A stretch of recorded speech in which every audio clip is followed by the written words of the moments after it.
Hello, good morning po. Good morning po. Bakit may tatanong ka? Opo, may nag-comment dun sa post nyo eh. Ano daw ang sabi? Bakit daw po sariwang karne pa yung niluluto natin? Yung frozen foods naman mura pa. Tapos may tubo. Totoo yun. Pagka frozen ang gagamitin mo, malaki, mura, at paldo ka. Talagang malaki ang tutubuhin mo pagka frozen. Pero ganito po, bakit tayo ay sariwa ang niluluto? Sa sariwang karne, mga boss, tumubo rin naman kami. Hindi nga lang paldo.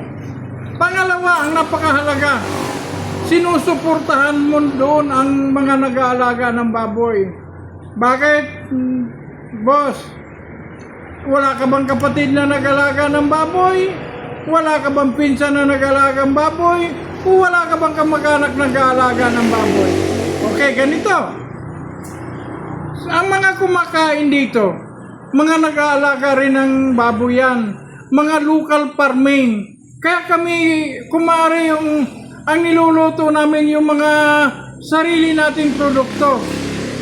Yung frozen, marami sa frozen China.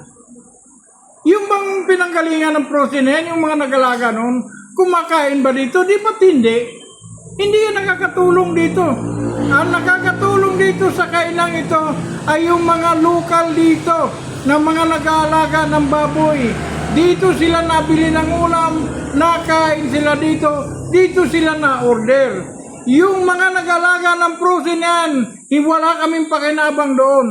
Pero kung tutusin, yung frozen, malaking tutubuin. Pero okay na yun. Hindi na namin hinahangad yun. Ang malaga, masuportahan natin yung mga local farming natin sa mga hog raiser o yung mga, lalo yung mga sa bigas. Kung maaari, yung mga local, totoo yun ang mura. Pero mga boss, suportahan natin ang sariling atin. Dahil yung mga insect na yan, yung mga frozen pinanggalingan, mura yan pagka may kalaban. Pero tandaan nyo, pag sulo na nila at nawala ang ating mga local farming, sobrang mahal niyan. Kaya lang yan mura dahil gusto nila pabagsakin yung ating mga local na mga nag-alaga ng baboy. Yun lang mga boss, thank you.